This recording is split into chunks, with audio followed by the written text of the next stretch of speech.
So yeah, welcome back to the Retro Shed. Thank you for joining us. It's a really, really miserable, bad weather day, and it reminds me of the time. It has been for the past week, actually. It's been absolutely dreadful for me, hasn't it? It is very strange. I will be sat there, it will go from rain to sun to horrendous hail, back to sun, bit of wind, bit of snow, bit of thunder and lightning, and then back to sun. I don't get it. Just like being on Wales on the subject we're talking about today. I'm Barry, he's Pro Gamer. Thank you for joining us. In the spring of 1993, I went on holiday with some friends to the Welsh seaside town of Borth. And now, the weather was a bit like this actually, and I remember Borth being pleasant. That sounds sarcastic. But not a lot to do. Now, interestingly enough, my wife says Borth was one of the most fabulous places she's ever been, and used to spend every summer there with the locals. So Mum really enjoys Borth. Yes, but she's a woman, which means that... I'm going to have to edit that out. No, you don't. It means that she is social. It means that she will talk to anybody. Oh, God, yeah. You know, meanwhile, we're just like, why are you talking to that random man you've never met? But, you know, she doesn't see a problem with it. So, we were staying in this caravan, right? And there wasn't a lot to do. So we drove a few miles south down the road to a place called Aberystwyth. So, in Aberystwyth, strange enough, I found an arcade called the Royal Pier Arcade, and because I'm slightly into video games, I decided to take a look inside this arcade and find out what I could find. And in this arcade, I lay my eyes on a machine, gold like from heaven. It was a massive 4-player sit-down racing cabinet that I'd never seen before from Sega, and that turned out to be one of my favourite games of all time. So is every game. Although you do hardly see it absolutely anywhere today, you just hardly find it. That game was the brainchild of Yu Suzuki, and you may have heard of him. And on that point, Yu Suzuki was the Sega genius that brought us... Oh, hang on. Yeah. Outrun. Yeah. Anything driving related to Sega. Afterburner. Daytona USA. Yeah. Virtua Fighter. Yeah. Space Harrier. You didn't learn your lines, did you? But what the kid is trying to say, that Yu Suzuki actually is a bit of a genius, isn't he, for Sega? I didn't learn my lines. But no, the kid's right. Yu Suzuki is a gold mine for Sega. He came up with some of the most famous and If you best have a game. name like Yu Suzuki, you're cool. You know You're full cool. well you're cool, and you're going to design the coolest video game. Yeah, if you turn up at Sega for a job and you just say, my name's Yu Suzuki... If you say, my name is Yu Suzuki, you got the job. You have to have long hair and glasses, and you are genuinely one of the coolest blokes. And you get the job. Straight up. And you just talk in that really menacing Japanese voice. Could you imagine his visiting card would just say, Yu Suzuki, game designer? He's either like a really cool anime protagonist, like one of those really cool blokes with like walking around with a katana or something. What is it with you and katanas? You're obsessed with katanas. He's Japanese! Was he Japanese or not? Yes, Sega. Exactly. He either walked around with like a massive long cloak with a katana and a hat. Right. Like Blade. I've never seen Blade. You've never seen Blade? I've never seen Blade's got like this long coat and a katana. No, because I guarantee he's like a science fiction, like a proper authentic Japanese... Is Blade Marvel? Virtua Racing was released in November of 1992, which was a good few months before we went to Wales, so it was still relatively a new machine, and I'd certainly never seen it before. I'd never heard of it. This was a game that uses polygonal, I can never get that word out, polygonal 3D graphics, and although it wasn't the first arcade game to use such technology, Atari's Hard Driving came out in 1988, which had polygons. They're a bit rough, and they're a bit slow, and that's rain you can hear, but... It was sunny earlier. Now it's raining again. But it was a technological benchmark in terms of sheer frame rate and polygon. 30 FPS in 1992. Yeah. That's quite mad, you know. That's not bad. Considering that the maximum lock on consoles of the modern gaming today is 60.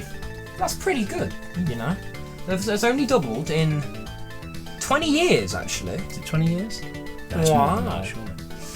And its graphics still look amazing today. Yeah, considering it's minimalist as well. But I will admit I've never seen the original, so I've only seen it 60 FPS on the Switch. Yeah.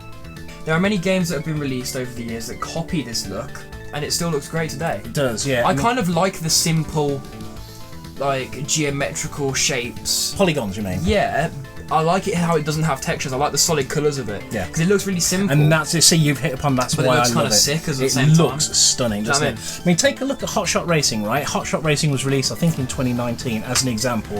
It's pure nostalgia, that game, and it's a trip down. It's a tip of the hat to 90s races. And I was playing it earlier. Do you know what? Hot Shot Racing is absolutely fabulous. Again, it's buttery smooth. I'm sure it's 60 frames per second, and it uses that flat polygon look. It is absolutely gorgeous.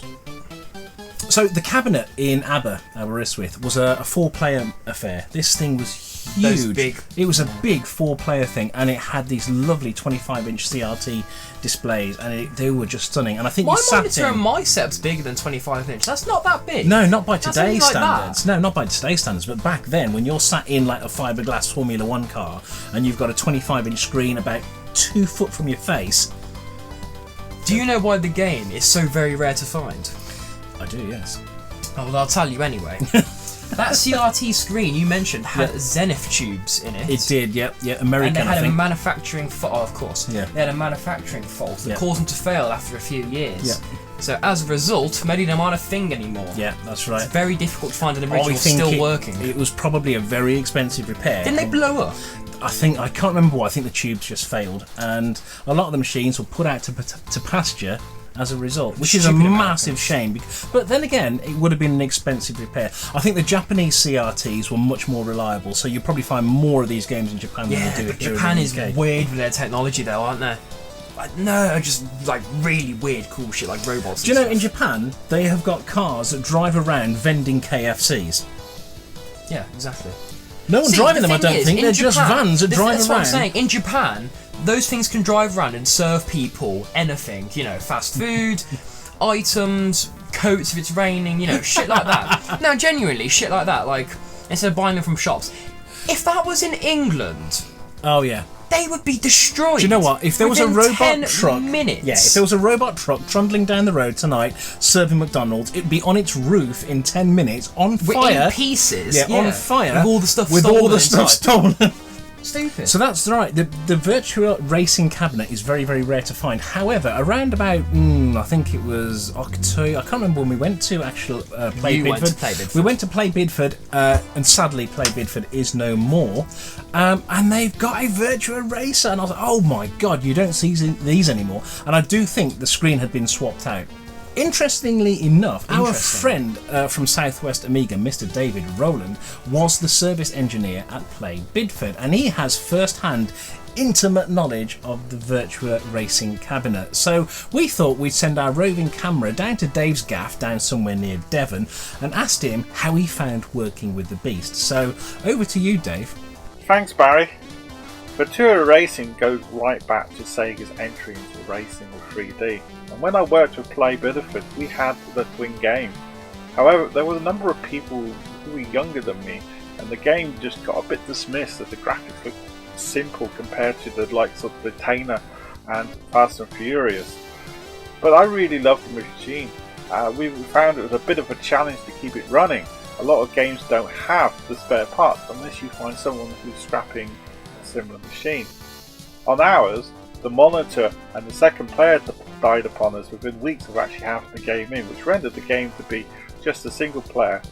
It took us a while, but eventually we managed to get the machine up and running, and after convincing the others to position it better in the room, we found that the game was used more often by the parents racing against their children.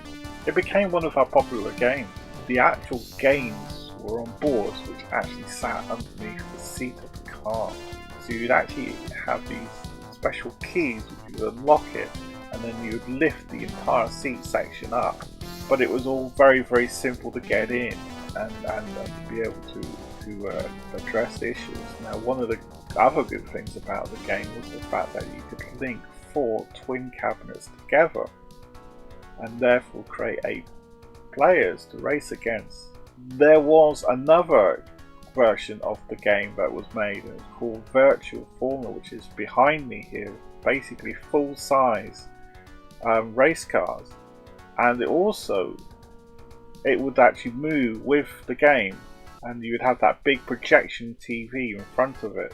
But the biggest problem with this version of the game was its cost. Many places couldn't afford it. I think there was only like two or three in the world. How much would it have cost a shop to actually, or whether it was, to actually buy that? I dread to think. I reckon Since it had just come out. I reckon you're probably looking at a least few thousand. at surely. least $5,000 a cabinet. Jesus Christ. Which is a lot. That's ridiculous. That's a lot of money, Mark. That is ridiculous. Virtua Racer was the first game to run on Sega's new powerful Model 1 hardware. Oh, this is the bit where I don't know what's going on. That featured a 32... Yes, you do. You're quite technically advanced now. That featured a 32-bit NEC RISC CPU. And it also had a dedicated GPU made by Fujitsu. What was the FPS cap on it? I think it was 30 FPS. Nah. Screen resolution was a whopping 496 by 384, which was a lot back then. Stop putting it down! No, rubbish. And it had 65,000 colours on the screen. The board could handle 180,000 polygons per second, which of course is nothing by today's standards, but back then this game looked incredible. Rubbish.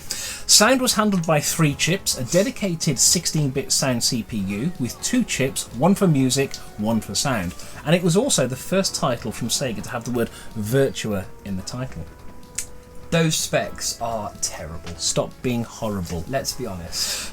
Interestingly enough, the PlayStation 1 that was released only 3 years later also had a 32-bit RISC CPU that could handle 360,000 polygons per second with flat shading and 180,000 polygons per second with texture mapping. Now, of course, the PS1 was only 3 years later than Virtua Racer.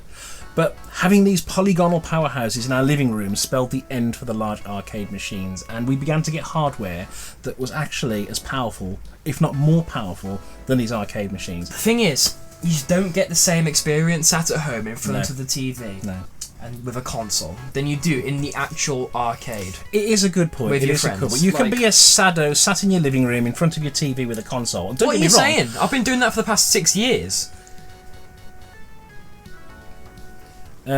Or you can go to the arcade with your mates, grab a few beers, and have a fabulous time. That's pretty cool. Yeah, and you can't beat that, can you? Really? So, although we were absolutely amazed when we got the PlayStation and thought, "Wow, we're playing Ridge Racer from my settee on my TV," That's cool. And looking back, it's like, oh dear, those arcades don't really exist anymore. They're coming back, though. I can see what you mean. They though, are to be coming honest. back. Did you know that up to 8 cabinets could be linked together via an optical cable? 8 cabinets. 8 cabinets, with one cab being the master and the other 7 were slaves. Could you imagine how much room 8 of these cabinets would take? They'd be the size of a house. A small moon. I feel privileged to understand that reference. So home versions of Virtua Racing included the Genesis Mega Drive version, which came in a double height cartridge. You man can't speak today. I'm a bit mixing my words up.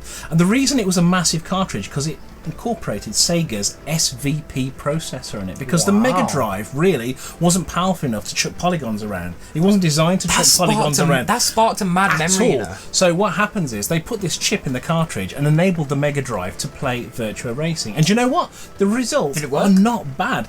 Considering it's a humble 16-bit machine, the Mega Drive playing Virtua Racing is incredible. Can you hear this rain?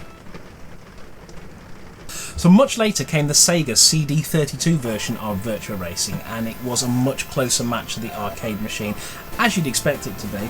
And later on, another version was released for the Sega Saturn, which I was playing the other day, and to be honest, I found it a little bit of a disappointment. On what the Saturn, because the Saturn should be able to handle that. Shit though, isn't it? No, the Saturn's a great console, but this version of it, there was scenery pop up. It just, do you know what? It felt rushed. It felt that the Saturn version of it was rushed. It should have been a lot better than it was. Virtua Racing, if you've never seen it, because we haven't even told them what it's about yet, it's a Formula 1 themed racer with 3 tracks from beginner to expert. And like all racing games of this type, you have time gate checkpoints to get through before your timer reaches 0. You race against 15 other opponents, either AI, computer-controlled cars, or your buddies if you're sat with a load of cabinets strung together. And if you have friends. If you have friends, of course. Automatic or manual gearbox may be selected, with the manual gearbox car being actually faster, provided it's being driven by somebody who knows how to drive. Yes. Virtua Racing was the highest grossing arcade game of April and May 1993. I'm not surprised. Virtua Racing was later succeeded by Daytona USA, which you can still find in any random or exclusive hotel in the middle of Spain. And it's a great game, isn't it? Fair enough. Yep. Released in 1994, which ran Okay. on the Sega Model 2 board. Right. Which could handle textured polygons. Yes. Whereas the 1 couldn't do that. No. There But has- do you know what? I was thinking, which looks better? You've got textured polygons, which are all very nice. But I think 1 looks a lot smoother. But I think Virtua Racing, I keep calling it Virtua Racer, looks really nice with It those does. flat shaded polygons. It does. Although, to be fair, textured polygons is a big... yeah, Big but step Daytona forwards. USA is a damn fine game, though, to be fair. So, without any further ado, I think it's time to let the boy loose on Virtua Racing from 1993, which holds a very special place in my heart, actually. So I must be careful what I say. You must be careful what you say about Virtua Racing because, yeah, 1993. I went through some shit in 1993. Anyway, moving on. Here's Josh playing Virtua Racing. That's not a bad view for the beginner's course. That's probably the best one. That's a bit high. Now, to get around some of the sharper corners, you only need to decelerate. You don't even need to touch the brake on this level. It's too easy. So, this is your first ever go at Virtua Racing? Steering is very sensitive. Yeah, it is, isn't it? In the arcade, you had a steering wheel, and it was just sublime. It was just brilliant. Have a good few laps, you'll get used to the course. This is a sharp bend, so decelerate. There you go, beautiful. Nicely done. When do I need to pit? You don't pit on this, it's an arcade game. So you're telling me I can't just yeet him out the way? No, you will scupper yourself if you try and yeet him out of the way. Whatever that means. Bugger. Isn't it smooth though? Yeah. It's beautiful, isn't But it? I doubt this because this is at 60 FPS though. You're Yeah, I forgetting. know. That's why it's I know. smooth. Yeah, the original arcade machine was 30. Half this, but it still looked I mean, come on, 1993, that was how many years before you were born? 13? No? Do the math. What? Oh, Jesus. He's fine. Okay, I think you're ready for... You're ready for your actual go now, aren't you? No! Jesus Christ. Still did better than you. Okay, so you want to go for the medium. You sure about this? Do you want to phone a friend and ask them? Hand me the controller. Okay. So the kid is going to try for the medium level. Fair play to him, you know. Don't run the birds over. Kaboom! Oh. He's had a practice on the beginner. It's the first time he's played the game. You've had a practice on beginner level, and he thinks he can have a crack at this level. Be interesting to see how well he does. Or not, as the case may be. I'm pro gamer. Well, yeah, you are pro gamer, so fair play. This corner's sharp.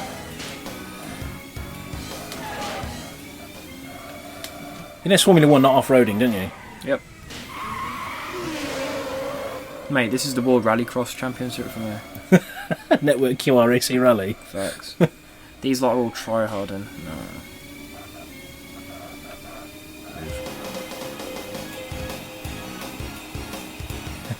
That's ridiculously high. I want to know anyone ever uses that. Shit!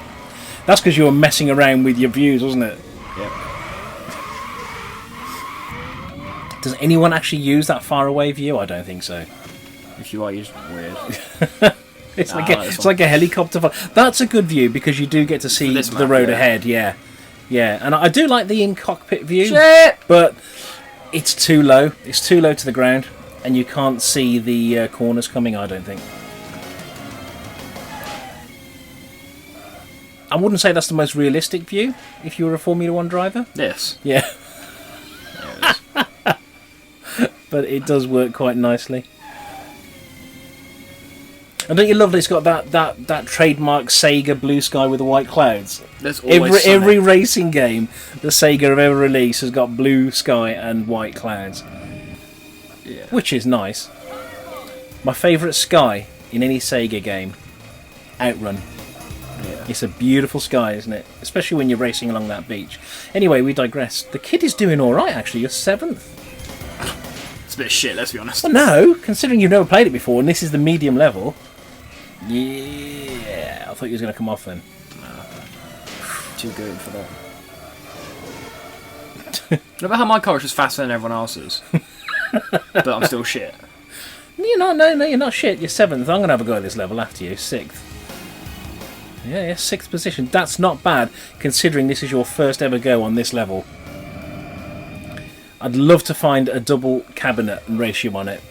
Well, you'd obviously in real time. You'd obviously. I don't know. You're doing all right. You're doing all right. No, you're not. Move! What are you doing, man? That's not the rules in F1, you know. Hitting them.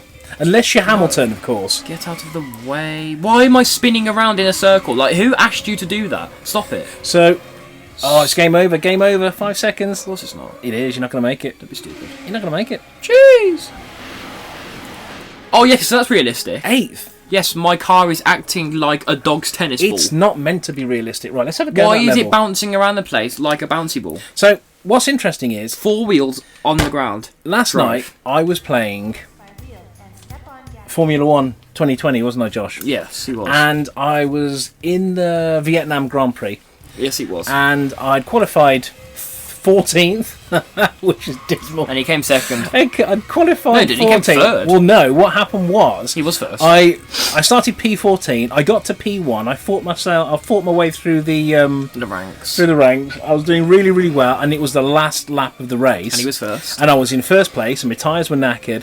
And on the last lap, guess who shoved me clean off the track? Hamilton. Well done, Lewis Hamilton. He shoved me from behind really hard. My car went straight into the... so you're a little scumbag who drives across the thing and then... No, that was accidental. I didn't mean to do that. No, it wasn't. And he shoved me straight into the concrete, didn't he? Yep. And my car kind of like... But I recovered, and I finished the race 3rd. So I made podium. Oh, I'm not doing too well here. I am 4th. What did you finish? 8th? Shut up. Is that an affirmative? Yeah. Completely screwed that up. I'm not going to catch him now, am I? Oh, I might. Which way? Your car's like 10 times faster than him. Yeah, I'd say this car has You're an unfair still 4th. advantage. I don't think I'm going to catch the others. How far ahead are they? Can you see them on the map thing? They've just gone around the bend. They're fast, aren't they? Oh, there's one. You're still 4th. I lapped him, didn't I? You're still 4th, Yeah. I think the leaders are very far in front now. They are. There you go, is that better? Yeah. Considering I did that first time, you know. You're coming on them now. Am I? Yeah. Okay. That's 2 of them. No, you're kidding. I think so. What are they doing? No, it's not. Never mind. No, it's not. Oh! Trash. What's your final verdict then on this game? Well, Tense. I mean, the steering is very, very abrupt. It's very to be twitchy, honest. yes. I Yeah. don't I think like with that. the steering wheel, it'd be I don't really like nice. The game looks brilliant, but for me, I could not play that for more than 5-10 minutes without getting bored. It's very repetitive, and I know most racing games are the same. Repetitive, right? yeah. But modern racing games now, I don't care about graphics because it still looks good. There's so It's a good much, arcade there's so game, much isn't it? more to it. Like Formula 1 game you were playing Yeah. has so many more things to it, so many more additions. They're just driving around a track and again and again and again. You know what I mean? There's so many, like, that is just, you know, you play one lap and I'm just like, okay, I think, you know. yeah. But what It's you've a bit got to remember repetitive. is it's an arcade race, so it's not meant to be a Formula 1 I simulation. think the thing is, another reason why I have such an abrupt opinion when it comes to repetitive games, right, is the fact that the games that I've played all my life are games that I sit down for hours to play. Hours on I end. used to, yeah. You know, for Siege, I will play that for about 3-4 hours on end. Because that's what gaming kind of is nowadays. Gaming back then was a sit, quick, blast, one game, switch game, quick, Well, you think about it, it was blast. a quid a go. Well, yeah, but still a quick blast game. Yeah. Modern gaming nowadays is sat on the same position. I mean, look at streamers. Streamers will, like on Twitch will stream like 7 hours of gameplay. Well, that's just what modern gaming is. It's quite repetitive. So if a game is very repetitive like that, I'll be like, oh god. Well, we're talking about going into an arcade and having that's a fine. quick blast. That's what perfect then. arcades Yeah, are all that's about. They're a perfect then. quick blast. You don't go into an arcade. Oh, actually, we do. We go But to then arcade again- club and stay there all day. But then you again, didn't a quid, back then. A quid in 1993 for a game. Yeah. That's a bit expensive. It was a quid a go. When I first went on Virtual Racing, it was a quid a For go. a quid. That is like bloody. What's the game called? That game that they play in Stranger Things. Dragon's Lair. That's it. That was overpriced. Dragon's Lair was a quid a go when it first came out. What year did that come out? 1980. Even sooner. God. Yeah, it was a bit in the mid 80s. Yeah. And that's why you stuff, used to you know. get so Expensive angry stuff, you know. playing Dragon's Lair because You've just wasted you a just quid. put a pound in and you last 30 seconds. Honestly, for a quid, I could go up to the corner shop and get a bag of wine gums right now. So let's summarise where we are. Virtual Racer on the Switch Good game. is absolutely fabulous as far as I'm concerned. Very it looks repetitive. beautiful, and I've sat and played it now for 45 minutes before we started How the recording. hell have you done that then? I love it. He loves it, but thinks Repetitive. it's repetitive. And on that bombshell, thank you very much, Dave, for giving us your thoughts on the Virtua Racing cabinet. Fabulous. And if you want to check out Dave's YouTube channel, the link is there below because he does things like fix stuff, he repairs stuff. And we know people love watching people repair stuff. Catch you again soon. Bye-bye.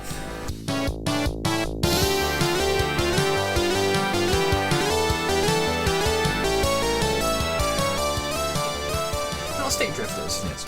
He's It's constantly an complaining. uncalibrated controller. Yes, he's constantly banging on about that. Michael's banging on about how he can't jump, and then there's just me going with my keyboard and mouse. Zane, stop moaning about stick drift. So, Yeah, I know he's watching this. right, so... And stop revising whilst we're playing. Yeah, Zane, stop revising. You Just don't have- need it. Have time gaming with the boys. Just go out and play. Stop revising 24/7. Jesus Christ. Tell your brother to leave you alone while you're gaming, for God's sake. What's his name? Sarim. Sarim, stop shouting at your brother while he's trying to play games. Right, message for Sarim, stop shouting at Zane while he's trying to play with Josh, okay? Good boy.